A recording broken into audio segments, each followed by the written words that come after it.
The morning sunlight crept through the lace curtains of Grace's farmhouse, spilling across the polished wooden floor like liquid gold. Dust floated lazily in the beams of light, shimmering in the hush that seemed to stretch from one end of the house to the other. Every board creaked like an old memory speaking up after years of silence. Grace moved slowly through the hallway, the soft click of her cane echoing behind her. She trailed her fingers along the wallpaper, tracing faint lines where photographs once hung. The house had grown older with her, its edges softened by time. The air carried that faint scent of cedar and lavender she used to love, only now it made her chest ache. She paused by a table where a row of framed photos leaned against the wall. In each one, her son Daniel smiled at a different age. Missing teeth, crooked ties, graduation robes. His laughter seemed to fill the hallway for a heartbeat, then faded like smoke. Her breath caught as she whispered, "You always hated posing for pictures." The corners of her lips trembled into a fragile smile. The kettle in the kitchen began to whistle, its shrill cry cutting through the quiet. Grace turned it off, poured herself tea, and carried the cup to the window seat that overlooked the willow tree in the yard. That tree had watched everything: Daniel's childhood, his first bicycle crash, the long summer evenings when he'd climb its branches and wave at her from the top. Now its leaves brushed the window like a ghost trying to reach in. She stared at the old oak chest beneath the window, the one Daniel had used for his school drawings. She hadn't opened it since the funeral. For weeks, months maybe, she'd walked past it, pretending she didn't notice the dust gathering on its lid. But that morning, something inside her shifted. A soft voice inside whispered, "It's time." Setting her teacup aside, she knelt down and lifted the lid. The hinges groaned and the smell of paper and old wood filled the room. Inside lay stacks of letters, photographs, and one sealed envelope resting at the very top. Her heart stuttered as she recognized the handwriting, his handwriting. Grace's fingers shook as she broke the seal. The paper was creased, slightly yellowed, as if Daniel had written it long before he ever left home. "If you're reading this, Mom, it means I didn't make it back. I'm sorry for the silence that's coming, but please don't let my room stay a tomb. Let the light back in, open the windows, laugh again. You gave me everything. Now it's time to give a little back to yourself." Grace pressed the letter to her chest. Tears blurred her vision as she whispered, "Oh, Danny." Outside, the willow tree swayed in the wind, its leaves whispering softly against the glass. For the first time in years, she let the tears fall freely. The house didn't feel quite so empty anymore. The next morning dawned grey and soft, a curtain of mist lying over the fields beyond Grace's garden. She sat at the kitchen table, Daniel's letter spread before her like a fragile map of memory. The ink had faded slightly, but every word burned clear in her heart. She traced the edge of the paper with trembling fingers. "Let the light back in," she murmured. "You always knew how to boss your old mother around, didn't you?" A faint smile tugged at her lips, but it was a lonely kind of smile, the kind that fades before it fully blooms. After breakfast, she carried Daniel's letter to his room. The door groaned as it opened, as if the room itself resisted the intrusion. Everything was exactly as he'd left it. The baseball glove on the desk, the small lamp with its crooked shade, the faded posters of long-forgotten bands. A thin film of dust coated everything. Grace crossed to the window and, with a deep breath, unlatched it. The hinges squealed, but sunlight flooded in.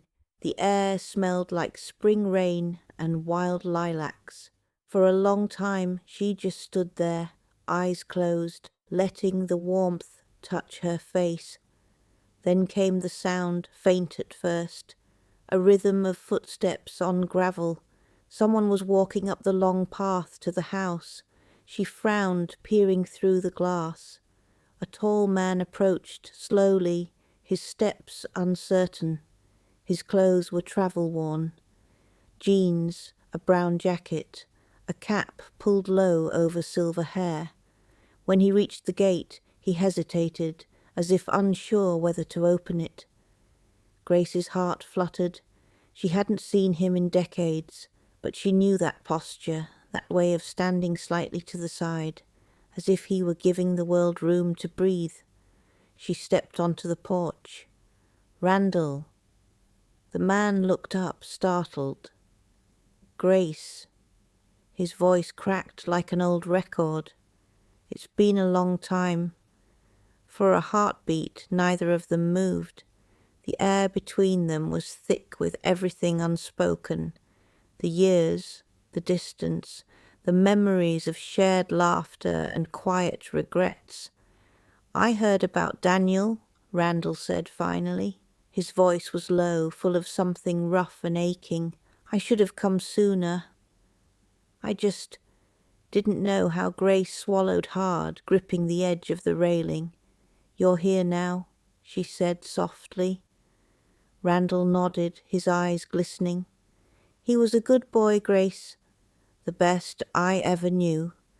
The words cracked something open inside her. She nodded, tears spilling down her cheeks. "He was my whole world." They stood in silence, the wind moving gently through the willow tree. Randall took off his cap and bowed his head slightly, a gesture of respect, of sorrow, of friendship too deep to name.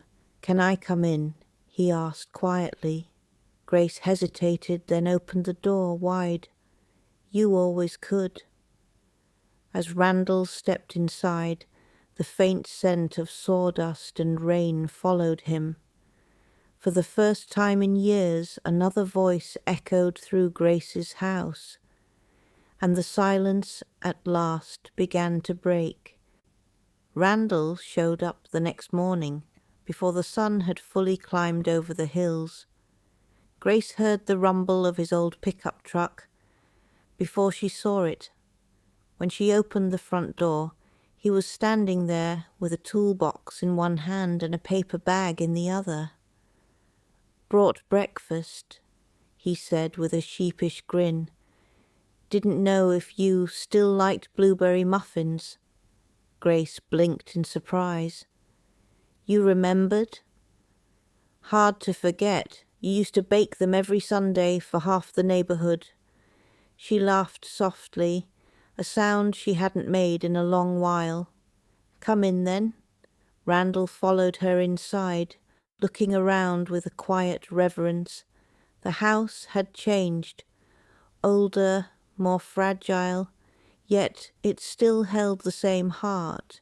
He set the muffins on the counter and took in the details, the teapot steaming, the faded curtains, the faint hum of a clock that hadn't stopped ticking through all her lonely years. "This place still feels like home," he said. Grace poured coffee into 2 cups and handed him one. "Sometimes it does. Sometimes it feels like a museum I forgot how to leave." Randall nodded slowly, understanding more than words could say. Maybe it just needs a little life put back into it, and that's how it began. At first Grace tried to refuse his help. "You've got your own house to fix," she told him. But Randall was stubborn in the gentle way only old friends could be. "If you think I'm gonna let you climb a ladder at your age, you're dreaming." he teased, and before she could argue, he was already tightening loose shutters and clearing leaves from the porch roof. Days turned into weeks. Each morning, he'd show up early with tools and stories. Grace would brew coffee, hum old songs, and sometimes watch him work from the garden bench. It felt strange and good to hear footsteps in the house again, to hear the sound of laughter echoing through the hallway. When they reached Daniel's room, Grace hesitated at the doorway. Randall glanced back at her. "You sure you're ready?" "I don't know," she admitted. But he wanted light. "Maybe it's time." Randall nodded and quietly set to work, removing the cracked window pane and polishing the glass until sunlight poured freely into the room. The air changed, fresher, brighter, alive again. Grace crossed to Daniel's desk. A small wooden airplane sat there, half finished. She picked it up and smiled through the ache. "He wanted to build a fleet of these," she said softly. Randall joined her, eyes warm. "Then maybe we finish this one together?" She nodded, her voice trembling. He'd like that. By the end of the day, the room didn't feel like a shrine anymore. The dust was gone. The air smelled of paint and lilacs, and light danced across the floorboards. As they stood in the doorway, Grace whispered, "Thank you, Randall." He smiled gently. "Don't thank me, Grace. Just promise you'll keep the windows open." She looked around, tears shining in her eyes. "I think I finally can."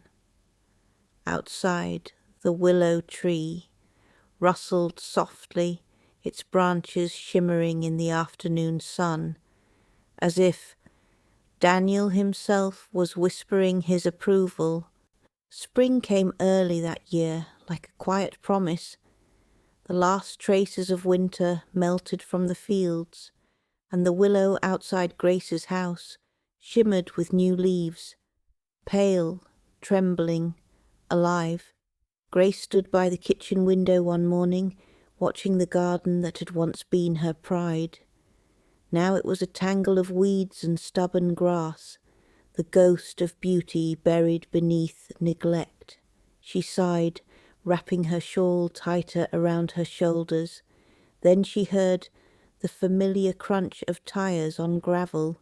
Randall's pickup rolled to a stop near the gate, its bed filled with soil, flower trays, and a spade sticking out the back.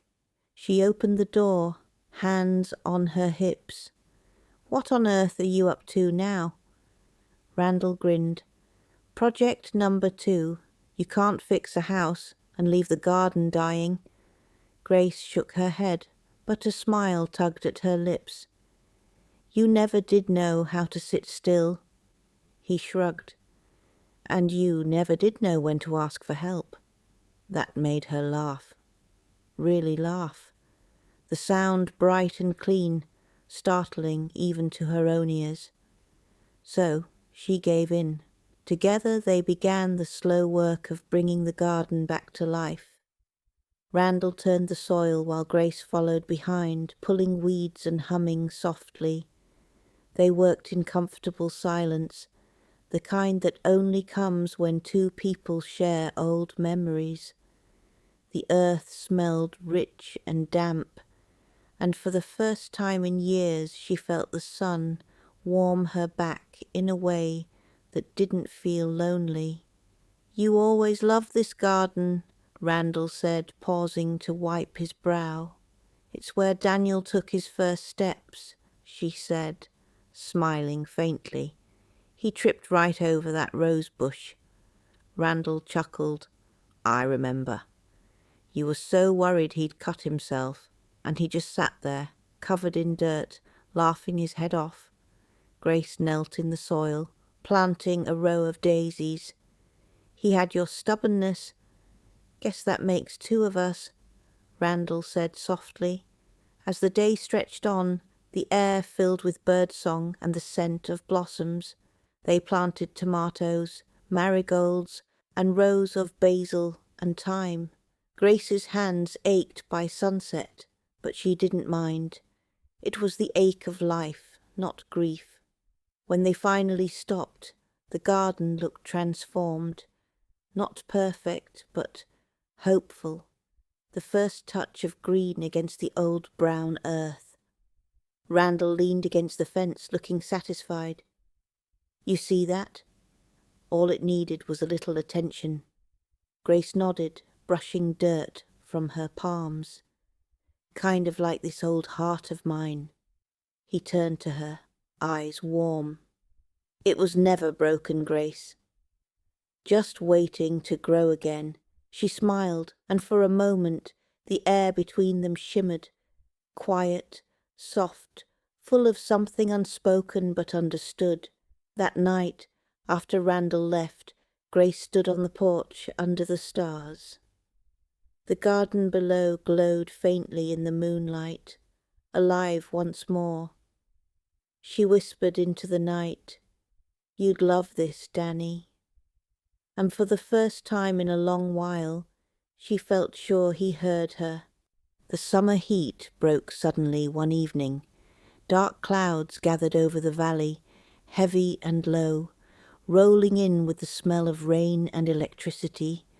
Grace had been reading in the living room, Daniel's old blanket draped over her knees, when the first drops began to patter softly against the windows. Within minutes, the wind howled through the trees, and thunder rumbled across the sky. The old willow swayed violently, its branches bending toward the house as if trying to shield it from the storm. Grace rose and moved through the dim hallway, checking the windows, making sure everything was shut tight. She stopped by Daniel's room. The light flickered, and in that brief flash of lightning, she saw the photograph on his dresser. Daniel and Randall at a picnic, laughing, both sunburned and carefree. She lifted the frame, tracing their faces with her fingertips. The memory came rushing back, Daniel running across the grass, Randall chasing after him with a fishing pole, both of them collapsing in laughter. That was the summer before Daniel left for college, before life changed forever. A sudden crack of thunder made her jump, and the photo slipped from her hands. The glass shattered on the floor. "Oh!" she gasped, kneeling quickly to gather the pieces. Her fingers trembled as she tried not to cry. A knock sounded at the door, then Randall's voice, muffled but urgent. "Grace? You all right in there?" She opened the door, wind and rain rushing in. "Randall, you'll get soaked." "Too late for that," he said. Stepping inside, dripping water onto the floor, he held a small flashlight and a toolbox. "Saw the storm rolling in. Thought you might need help if the power goes." She smiled weakly. "You always seem to show up when I'm falling apart." He glanced at the broken frame. "Something happen?" Grace hesitated, then handed him the photo. "I dropped it. But it's more than that. Sometimes I feel like the whole world's been dropped, and I'm just trying to piece it back together." Randall knelt beside her, gathering the shards. "Then we'll fix it like everything else." He found the picture itself, unharmed beneath the glass, and wiped it dry with his sleeve. "See," he said softly. "Still here." Grace met his eyes. The candlelight flickered between them, warm and golden despite the storm outside. "You were always good at fixing broken things," she whispered. He smiled faintly. "Not everything, but I'm trying." They stood side by side at the window, watching the rain lash against the glass. The willow tree bent and danced, its branches glistening under flashes of lightning. For a moment Grace rested her head on his shoulder. He didn't move, didn't speak, just stood there, steady and quiet, the way he always had been. When the storm finally began to fade, Grace whispered, "You know, I think he sent you back to me." Randall looked down at her, his eyes soft. "Maybe he just reminded me where I was supposed to be." Outside, the thunder rolled away into silence. Inside, the candle burned low, casting a gentle light on two old friends, mending not just a photo, but something far deeper. Summer settled softly over the town. The air was heavy with the scent of lilacs and cut grass, and the days stretched long and golden. The storm had passed weeks ago, but Grace still remembered that night, the sound of rain against the glass, and the comfort of Randall's steady presence beside her. Now, mornings began with sunlight spilling across the porch, and the rhythmic creak of the old rocking chair. Grace sat with a cup of tea, her bare feet brushing the wooden boards, watching the garden she and Randall had revived bloom wildly under the sun. Butterflies hovered over the daisies, bees buzzed lazily among the tomato plants. Randall arrived just after sunrise, carrying a bundle of fresh wood.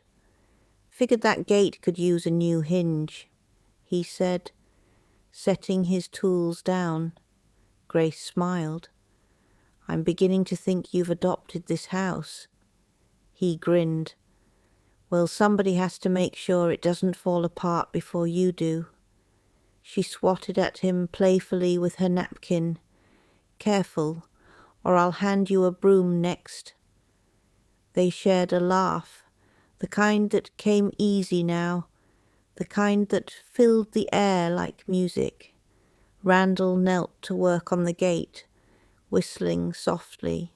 Grace watched from her chair, amused. There was something deeply comforting about him. His quiet hum, his steady hands, his patience. It wasn't romance, not exactly. It was something older and stronger, the kind of bond built on shared silence, long memories, and the small acts of kindness that knit two lives together again. After a while he joined her on the porch, wiping sweat from his brow. Grace poured him iced tea. "You ever think about moving somewhere new?" he asked, squinting out toward the horizon. "Someplace quieter?" She shook her head. "No, this house has my memories, my laughter, my grief. Every corner has a story. It's home." Randall nodded slowly. "Then I'll keep showing up, if that's all right with you." Her eyes softened. "You'd better. The weeds grow back faster when you're gone." He chuckled. "So I'm your gardener now." Grace sipped her tea and smiled. "Among other things." The afternoon drifted by gently. They talked about old times, the summer fairs, the nights by the lake, Daniel's first fishing trip. Each story unfolded like a page in a book neither of them wanted to close. As the sun began to set, the porch glowed in shades of amber and rose. Fireflies rose from the grass, tiny lanterns flickering in the warm dusk. Grace leaned back, her heart light. "You ever think he's still here?" she asked quietly. Randall followed her gaze toward the willow tree. "I don't think he ever left." They sat in silence then, listening to the cicadas and the wind moving through the leaves. The house, once hollow and grieving, now hummed softly with life, with laughter, warmth, and the simple joy of presence. Grace closed her eyes and whispered, "Thank you, Randall." He turned toward her, his voice barely above the breeze. "You don't have to thank me, Grace. Just keep the light on. And under the glowing summer sky she did. She keeps autumn returned quietly. The air grew crisp again, carrying the faint scent of wood smoke and drying leaves. The garden began to fade, its colours softening to gold and amber. Grace loved this time of year, the stillness, the way everything seemed to breathe out after months of sunlight. One morning, she stood at the porch steps, a shawl around her shoulders, watching the willow sway in the wind. The tree had grown stronger that summer, new leaves, fuller branches. It reminded her of herself somehow, weathered but still alive. Randall arrived with his usual knock. "You up for a walk today?" he asked, holding out a thermos. "Made coffee strong enough to wake the dead." She laughed. "Then I suppose it'll do just fine for me." They strolled down the path that led past the old barn, the one Daniel used to explore as a boy. The sun was low, painting everything in gold. Grace talked about the letters she'd found, the ones Daniel had written but never sent, and how, after all these years, she'd finally stopped reading them with tears in her eyes. "They're not sad anymore," she said softly. "They're reminders, proof that love never really leaves us." Randall nodded. "He'd be proud of you, Grace, of what you've built here." When they returned, Grace noticed the house, glowing warmly in the late light, freshly painted, porch rails, trimmed hedges, wind chimes, singing softly. It wasn't just a house anymore, it was alive. Later, as evening settled, she lit a single candle on the table, a habit she'd picked up after Daniel's passing. But tonight, it didn't feel like morning, it felt like gratitude. Randall joined her at the table, his hand brushing hers as he passed the teacup. "You ever think you might sell this place?" he asked gently. Grace smiled, the kind that comes from deep understanding. "Sell it, number. I think I'll keep it. Not for me, but for whoever needs it next. Maybe someone who's lost their way, like I once did." Randall leaned back, thoughtful. "You always had a way of turning pain into something that grows." She chuckled softly. "That's what gardens teach you. Nothing truly ends. It just changes form." The wind shifted outside, carrying the rustle of the willow leaves through the open window. Grace listened, her heart at ease. She had walked through grief, through memory, through time, and had found her way back to peace. Randall rose to leave, but paused at the door. "I'll be by in the morning. We can start trimming the roses before the frost hits." "Bring coffee," she said, smiling. He grinned. "Always." When the door closed, Grace turned back toward the flickering candle. Its light glowed steady against the dark, reflecting softly in the window pane. A symbol of everything she had kept alive: love, memory, forgiveness, and hope. The house, once quiet with sorrow, now breathed with warmth again. And as the night deepened, Grace whispered to the empty room, though she knew it wasn't empty anymore, "I kept it, Daniel. I kept everything."